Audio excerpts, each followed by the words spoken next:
The Columbia Broadcasting System and its affiliated stations present Orson Welles and the Mercury Theater on the air in The War of the Worlds by H.G. Wells.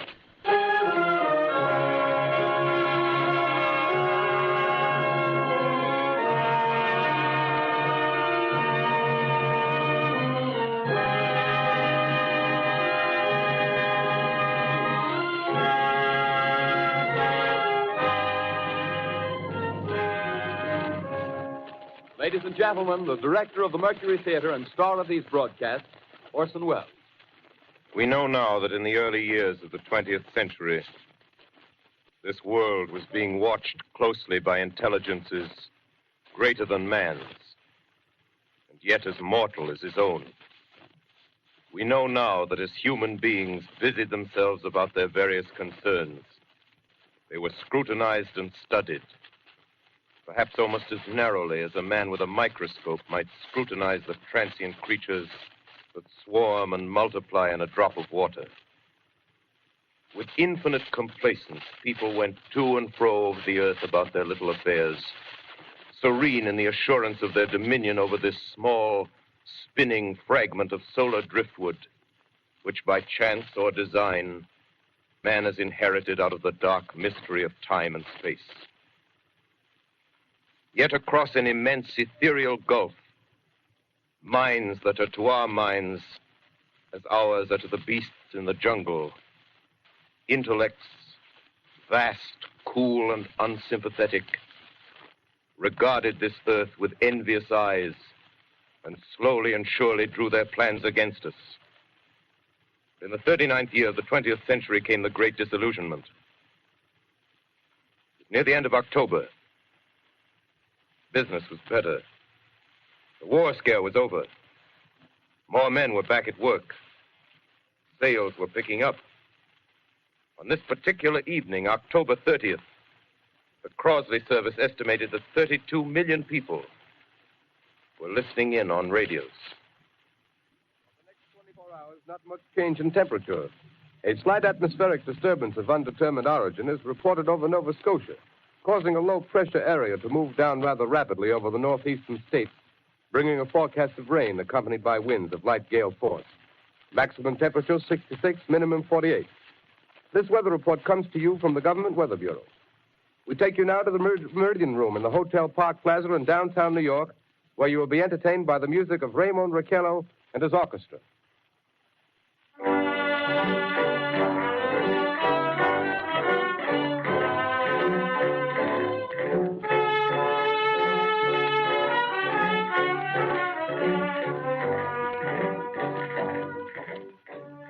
Good evening, ladies and gentlemen. From the Meridian Room in the Park Plaza Hotel in New York City, we bring you the music of Raymond Raquello and his orchestra. With a touch of the Spanish, Raymond Raquello leads off with La Comparsita.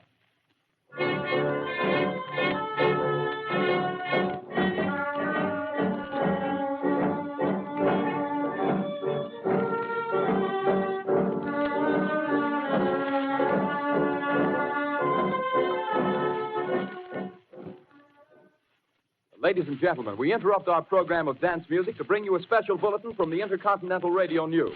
At 20 minutes before 8 Central Time, Professor Farrell of the Mount Jennings Observatory, Chicago, Illinois, reports observing several explosions of incandescent gas occurring at regular intervals on the planet Mars.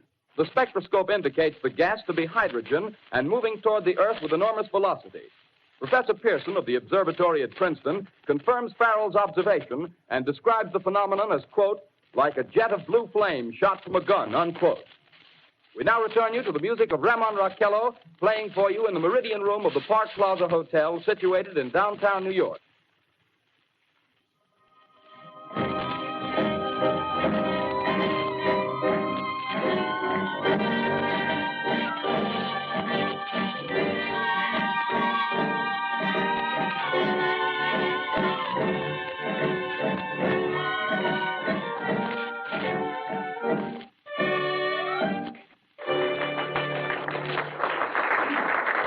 And now a tune that never loses favor, the ever-popular Stardust, Raymond Raquello and his orchestra.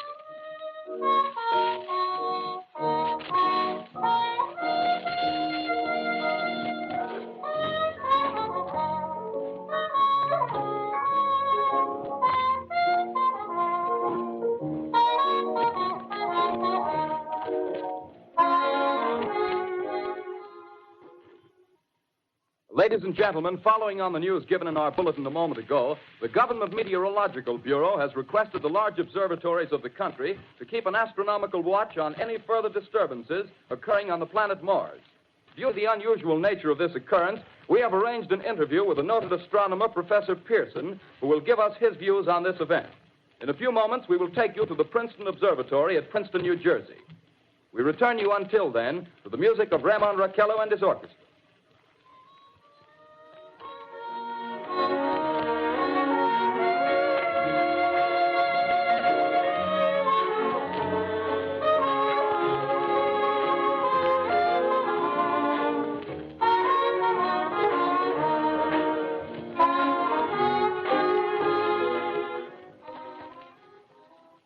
We are ready now to take you to the Princeton Observatory at Princeton, where Carl Phillips, our commentator, will interview Professor Richard Pearson, famous astronomer.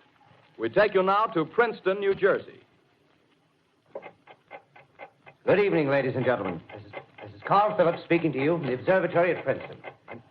I'm standing in a large semicircular room, pitch black except for an oblong split in the ceiling. Through this opening, I can see a sprinkling of stars that cast a kind of frosty glow over the intricate mechanism of the huge telescope. The ticking sound you hear is the vibration of the clockwork. Professor Pearson stands directly above me on a small platform, peering through the giant lens. I'll ask you to be patient, ladies and gentlemen, during any delay that may arise during our interview. Besides the ceaseless watch of the heavens, Professor Pearson may be interrupted by telephone or other communications. During this period, he is in constant touch with the astronomical centers of the world. Professor, may I begin our questions? Any time, Mr. Phillips. Professor, would you please tell our radio audience exactly what you see as you observe the planet Mars through your telescope? Nothing unusual at the moment, Mr. Phillips. A red disk swimming in a blue sea. Transverse stripes across the disk. Quite distinct now because Mars happens to be at the point nearest the Earth, in opposition, as we call it. In your opinion, what do these transverse stripes signify, Professor Pearson? Not canals, I can assure you, Mr. Phillips. They... Although that's the popular conjecture of those who imagine Mars to be inhabited. From a scientific viewpoint, the stripes are merely the result of atmospheric conditions peculiar to the planet. Then you're quite convinced, as a scientist, that living intelligence as we know it does not exist on Mars? I should say the chances against it are 1,000 to 1. And yet, how do you account for these gas eruptions occurring on the surface of the planet at regular intervals? Phillips, I cannot account for it. By the way, Professor, for the benefit of our listeners, how far is Mars from the Earth? Approximately 40 million miles. Well, that seems a safe enough distance. Just a moment, ladies and gentlemen. Someone has just handed Professor Pearson a message. While he reads it, let me remind you that we are speaking to you from the observatory in Princeton, New Jersey, where we are interviewing the world-famous astronomer, Professor Pearson. One moment, please. Professor Pearson has passed me a message which he has just received. Professor, may I read the message to the listening audience? Certainly, Mr. Phillips. Ladies and gentlemen, I shall read you a wire addressed to Professor Pearson from Dr. Gray of the Natural History Museum, New York. Quote, 9:15 p.m. Eastern Standard Time. Seismograph registered shock of almost earthquake intensity occurring within a radius of 20 miles of Princeton. Please investigate. Signed, Lloyd Gray, Chief of Astronomical Division. Unquote. Professor Pearson, could this occurrence possibly have something to do with the disturbances observed on the planet Mars? Hardly, Mr. Phillips. This is probably a meteorite of unusual size, and its arrival at this particular time is merely a coincidence. However, we shall conduct a search as soon as daylight permits. Thank you, Professor. Ladies and gentlemen, for the past 10 minutes, we've been speaking to you from the observatory at Princeton, bringing you a special interview with Professor Pearson, noted astronomer. This is Carl Phillips speaking. We are returning you now to our New York studio.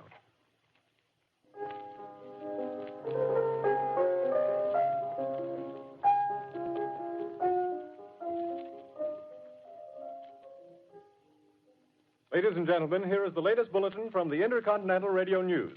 Toronto, Canada. Professor Morse of Macmillan University reports observing a total of 3 explosions on the planet Mars between the hours of 7:45 p.m. and 9:20 p.m. Eastern Standard Time. This confirms earlier reports received from American observatories. Now, nearer home, comes a special bulletin from Trenton, New Jersey. It is reported that at 8:50 p.m., a huge flaming object, believed to be a meteorite, fell on a farm in the neighborhood of Grover's Mill, New Jersey, 22 miles from Trenton. The flash in the sky was visible within a radius of several hundred miles, and the noise of the impact was heard as far north as Elizabeth. We have dispatched a special mobile unit to the scene, and we'll have our commentator, Carl Phillips, give you a word picture of the scene as soon as he can reach there from Princeton.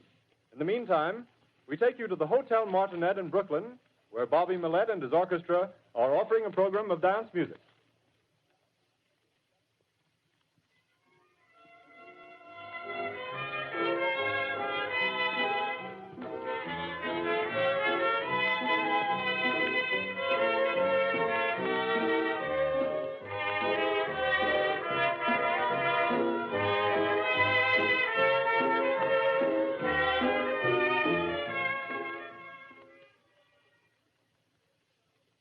We take you now to Grover's Mill, New Jersey.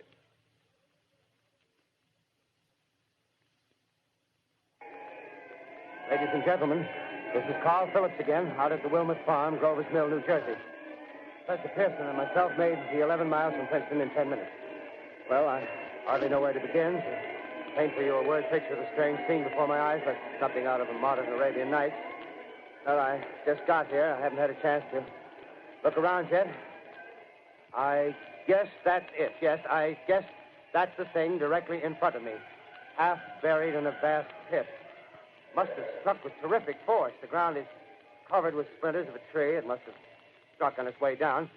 But I can see the object itself doesn't look very much like a meteor. At least not the meteors I've seen. It looks more like a huge cylinder. Has a diameter of, what would you say, Professor Pearson? What's that? What would you say, what's the diameter of this? About 30 yards. About 30 yards. The metal on the sheath is, well, I've never seen anything like it. The color is sort of yellowish white. It's curious. Spectators now are pressing close to the object in spite of the efforts of the police to keep them back. Getting in front of my line of vision. Would you mind standing one side, please? While the police are pushing the crowd back. Here's Mr. Wilmot, owner of the farm here. He may have some interesting facts to add. Mr. Wilmot, would you please tell the radio audience as much as you remember of this rather unusual visitor that dropped in your backyard? A step closer, please. Ladies and gentlemen, this is Mr. Wilmot. Well, I was listening to the radio. Closer and louder, please. Pardon me? Louder, please, closer. Yes. I was listening to the radio and kind of drowsing. That professor fellow was talking about Mars, so I was half chosen and half... Yes, Mr. Wilmot, and then what happened? Well, as I was saying, I was listening to the radio, kind of halfway. Yes, Mr. Wilmot, and then you saw something. Well, not first off. I heard something. And what did you hear? A hissing sound like this. Kind of like a 4th of July rocket. Yes, then what?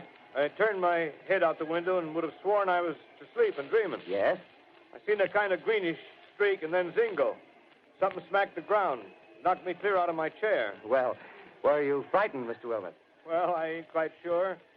I reckon I was kind of riled. Well, thank you, Mr. Wilmot. Thank you very much. Yeah, you want me to tell No, that's someone quite all right. That's plenty. Ladies and gentlemen, you've just heard Mr. Wilmot, owner of the farm where this thing has fallen. I wish I could convey the atmosphere, the background of this fantastic scene.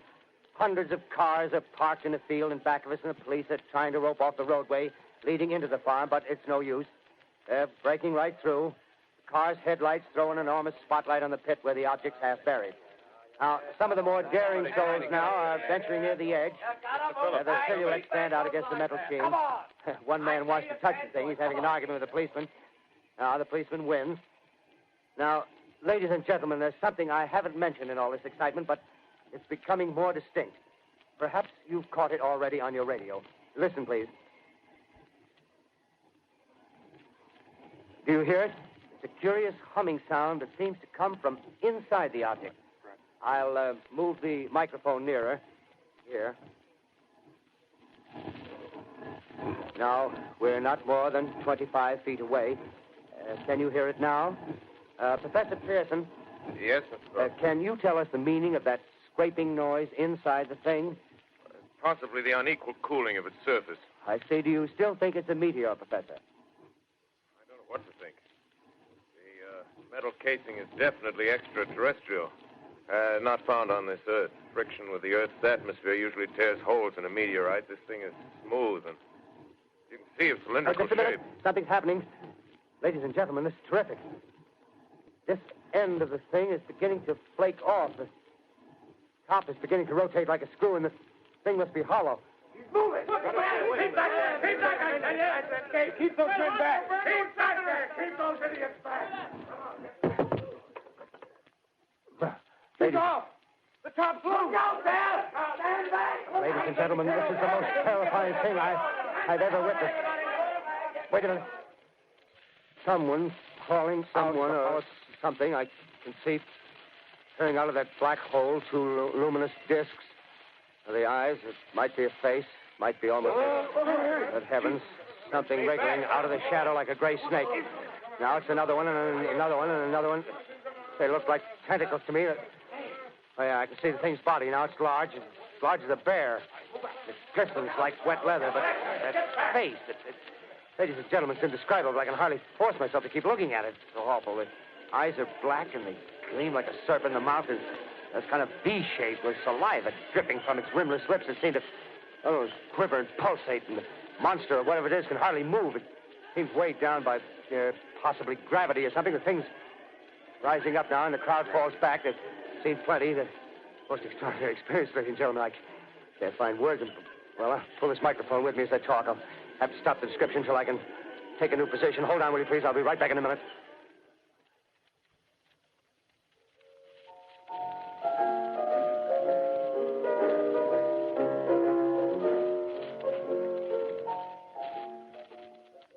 We are bringing you an eyewitness account of what's happening on the Wilmuth Farm, Grover's Mill, New Jersey.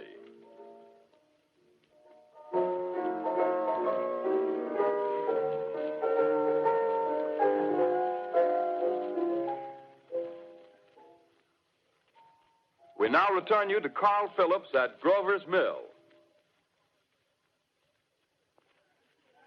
Ladies and gentlemen, am I on? Ladies and gentlemen, here I am, back of a stone wall that adjoins Mr. Wilmuth's garden. From here, I get a sweep of the whole scene. I'll give you every detail as long as I can talk and as long as I can see. The more state police have arrived. They're drawing up a cordon in front of the pit. About 30 of them. No need to push the crowd back now. They're willing to keep their distance. The captain's conferring with someone. Can't quite see who. Oh, yes, I believe it's Professor Pearson. Yes, it is. Now they've parted, and the professor moves around one side, studying the object while the captain and two policemen advance with something in their hands. I can see it now. It's a white handkerchief tied to a pole. Flag of truce. If those preachers know what that means, what anything means. Wait a minute, something's happening. A humped shape is rising out of the pit. I can make out a small beam of light against a mirror. What's that? There's a jet of flame springing from the mirror, and it leaps right at the advancing men. It strikes them head on. Oh, Lord, they're turning into flames. Now the whole field's caught up by the woods, the barns, the gas tanks of the automobiles, spreading everywhere. It's coming this way now, about 20 yards to my right.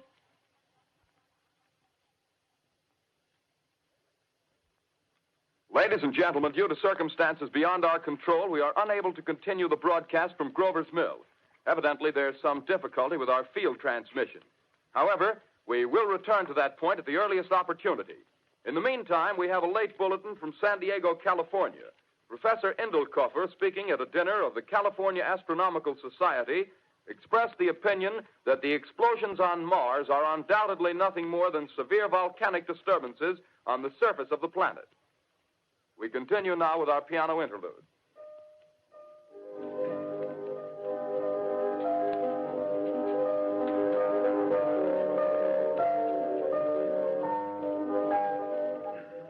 Ladies and gentlemen, I've just been handed a message that came in from Grover's Mill by telephone.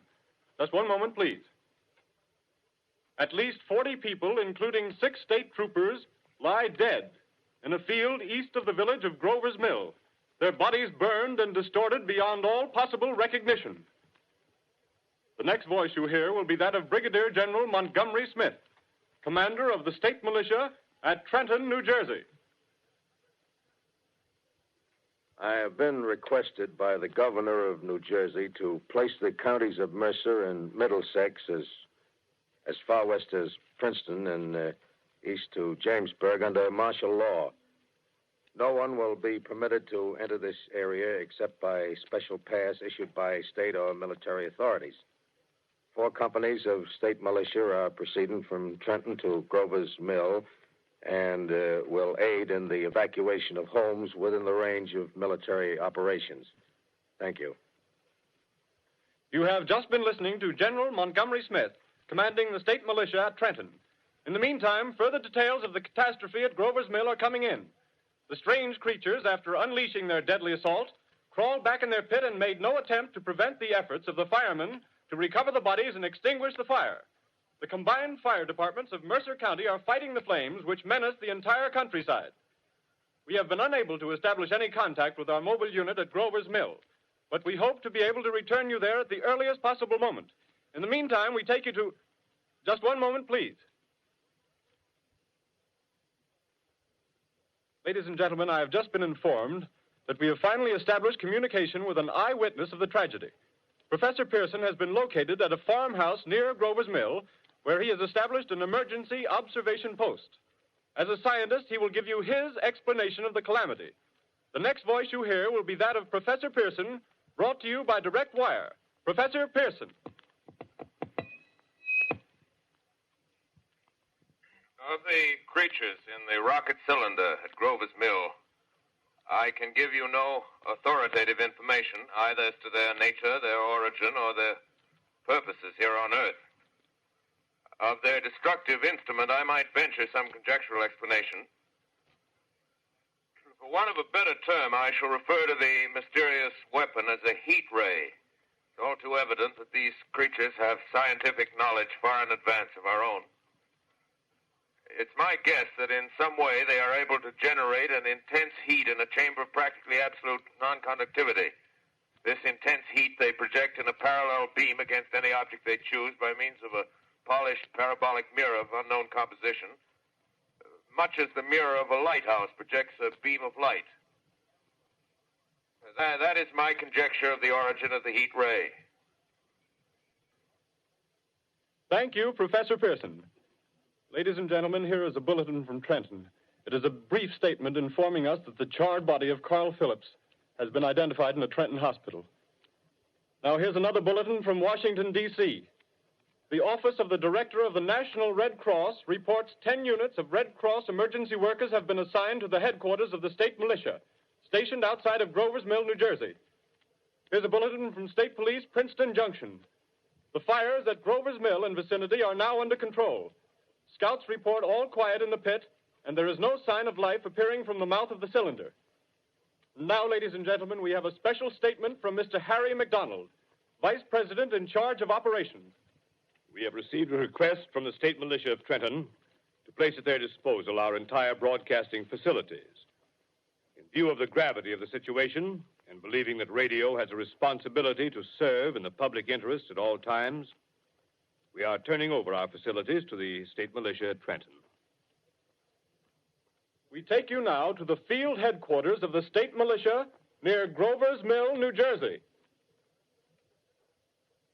This is Captain Lansing of the Signal Corps, attached to the state militia, now engaged in military operations in the vicinity of Grover's Mill. Situation arising from the reported presence of certain individuals of unidentified nature is now under complete control. The cylindrical object, which lies in a pit directly below our position, surrounded on all sides by 8 battalions of infantry, without heavy field pieces, but adequately armed with rifles and machine guns. All cause for alarm, if such cause ever existed, is now entirely unjustified. The things, whatever they are, do not even venture to poke their heads above the pit. I can see their hiding place plainly in the glare of the searchlights here. With all their reported resources, these creatures can scarcely stand up against heavy machine gun fire. Anyway, it's an interesting outing for the troops. I can make out their khaki uniforms crossing back and forth in front of the lights. Looks almost like a real war. There appears to be some slight smoke in the woods bordering the Millstone River. Probably fire started by campers. Well, we ought to see some action soon. One of the companies is deploying on the left flank. A quick thrust and it'll all be over. Now, wait a minute. I see something on top of the cylinder. No, it's nothing but a shadow. Now the troops are on the edge of the Wilmot Farm. 7,000 armed men closing in on an old metal tube. A tub, rather. Well, wait, that wasn't a shadow. It's something moving. solid metal, kind of a shield-like affair rising up out of the cylinder. It's going higher and higher. What? It's standing on legs, actually rearing up on a sort of metal framework. Now it's reaching above the trees and the searchlights are on it. Hold on.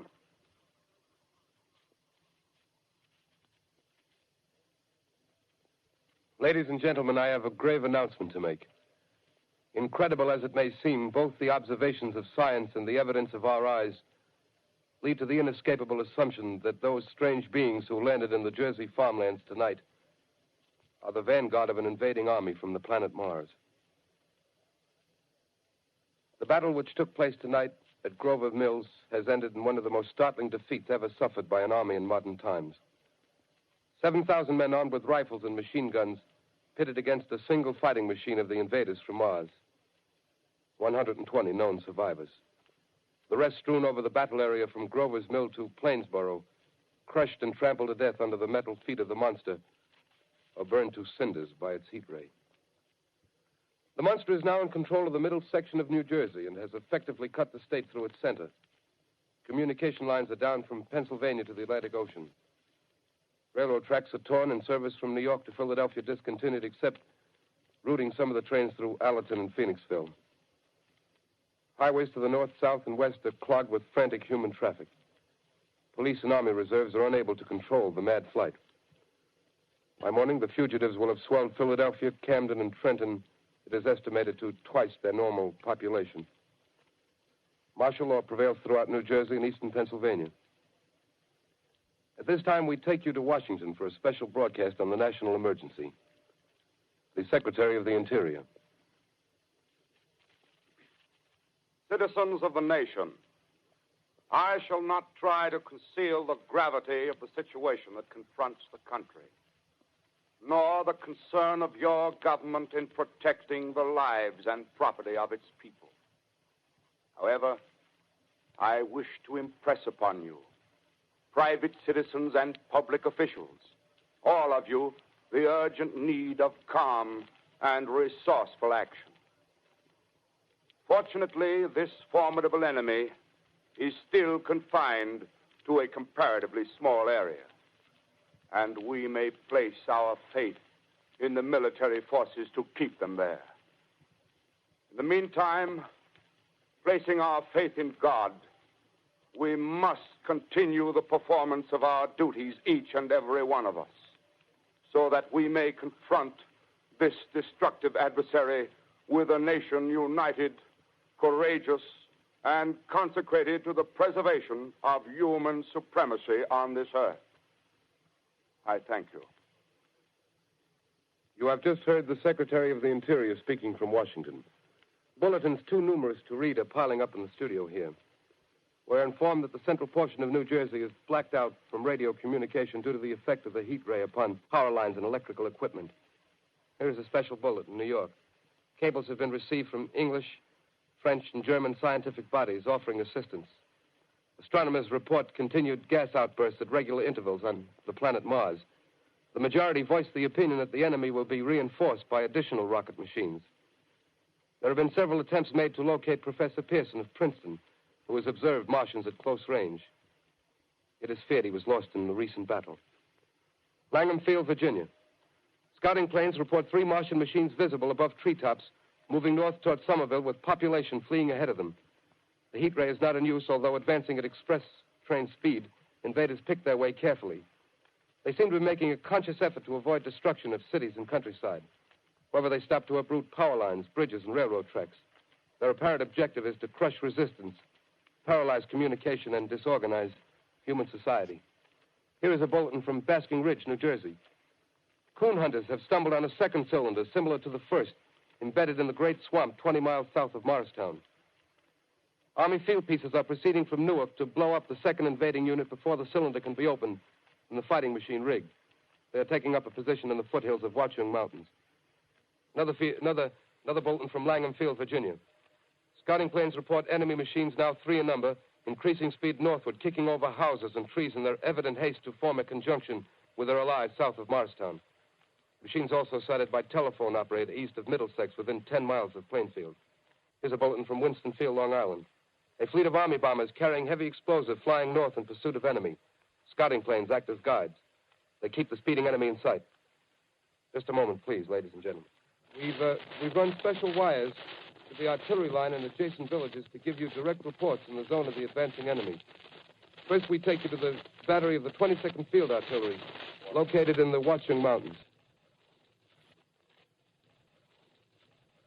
Range 32 meters. 32 meters. Direction 39 degrees.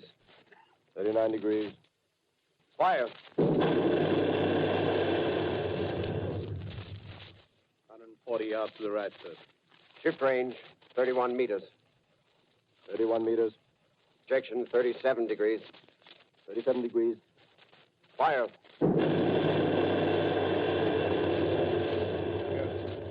Hit, sir. Got the tripod of one of them. That's off. The others are trying to repair it. Quick, get the range. Shift 30 meters. 30 meters. Projection 27 degrees. 27 degrees. Fire. Can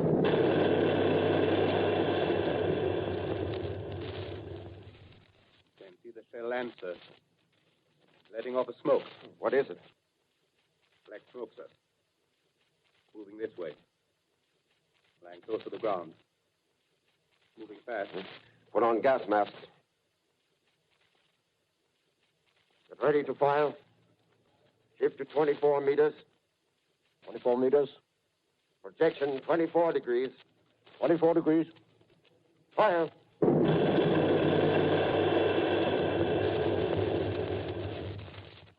Still can't see, sir. Smoke's coming nearer. Get the range. 33 meters. 23 meters. 23 meters. 22 degrees. 22 degrees.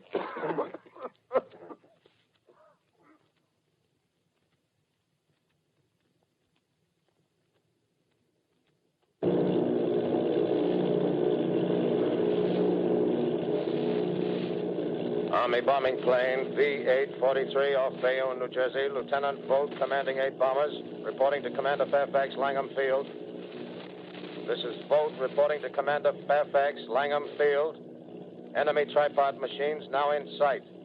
Reinforced by 3 machines from the Morristown cylinder. 6 altogether. 1 machine partially crippled.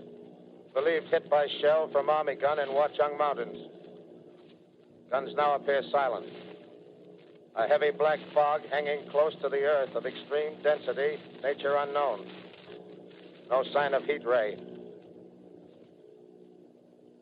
Enemy now turns east, crossing Passaic River into the Jersey marshes. Another straddles the Pulaski Skyway. Evident objective is New York City. They're pushing down a high-tension power station. The machines are close together now, and we're ready to attack. Planes circling, ready to strike.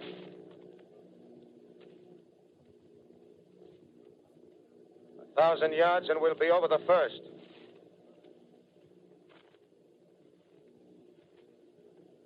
800 yards.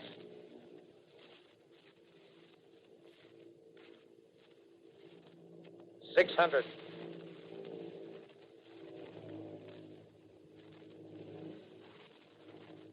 400.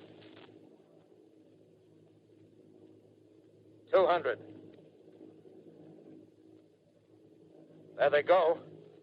The giant arm raised. Green flash. They're spraying us with flame. 2,000 feet.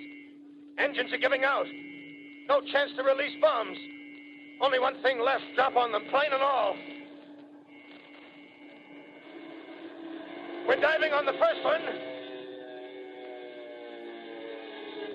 Now the engine's gone. 8.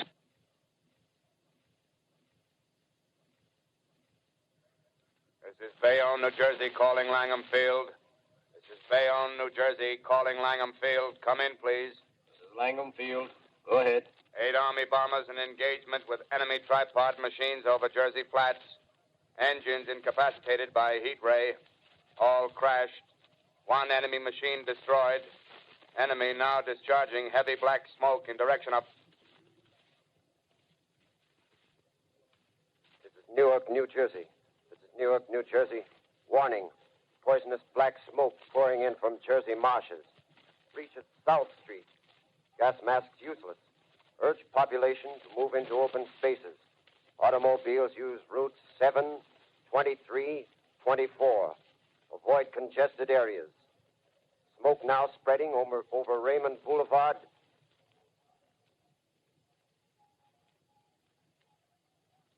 X2L calling CQ, 2X2L calling CQ, 2X2L calling 8X3R. Come in, please. This is 8X3R coming back at 2X2L. How's reception? How's reception? K, please.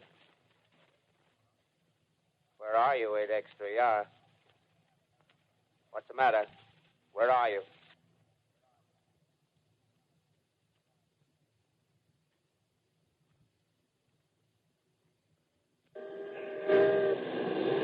I'm speaking from the roof of Broadcasting Building. I'm speaking from the roof of Broadcasting Building, New York City. The bells you hear are ringing to warn the people to evacuate the city as the Martians approach. Estimated in the last 2 hours, 3 million people have moved out along the roads to the north. Hutchison River Parkway is still kept open for motor traffic. Avoid bridges to Long Island, hopelessly jammed. All communication with Jersey Shore closed 10 minutes ago. No more defenses. Our army is wiped out. Artillery, Air Force, everything wiped out. This may be the last broadcast. We'll stay here to the end. People are holding service here below us in the cathedral. Now I look down the harbor, all manner of boats, overloaded with fleeing population pulling out from docks. Streets are all jammed. Noise and crowds like New Year's Eve in city. Wait a minute. The enemy's now in sight above the Palisades. Five great machines. First one is crossing the river. I can see it from here, wading the Hudson like a man wading through a brook. A bulletin is handed me. Martian cylinders are falling all over the country. One outside of Buffalo, one in Chicago, St. Louis. Seem to be timed and spaced. Now the first machine reaches the shore. He stands watching, looking over the city. The steel cowlish head is even with the skyscrapers. He waits for the others. They rise like a line of new towers on the city's west side. Now they're lifting their metal hands.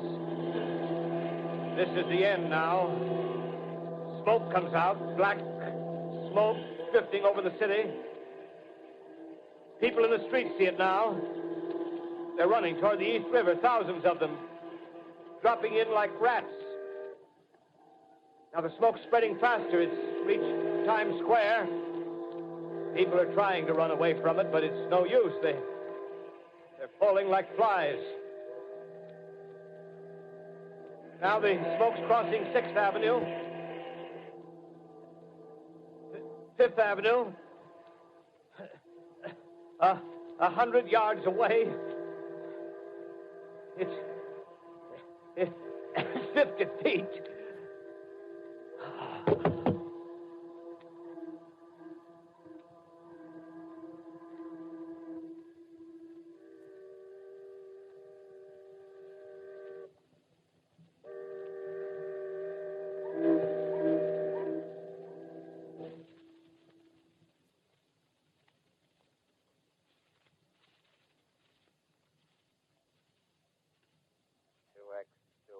Calling CQ.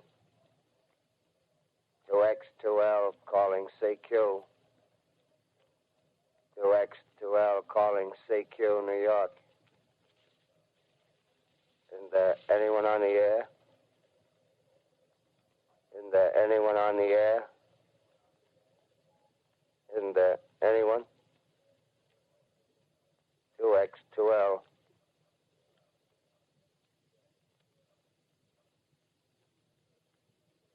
You are listening to a CBS presentation of Orson Welles and the Mercury Theater on the Air in an original dramatization of The War of the Worlds by H.G. Wells.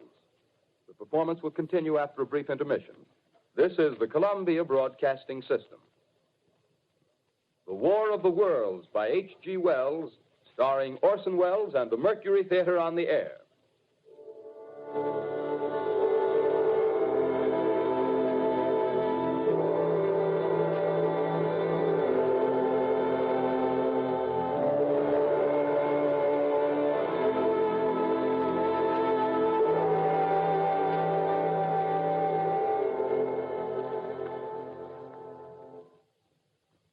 As I set down these notes on paper, I'm obsessed by the thought that I may be the last living man on Earth.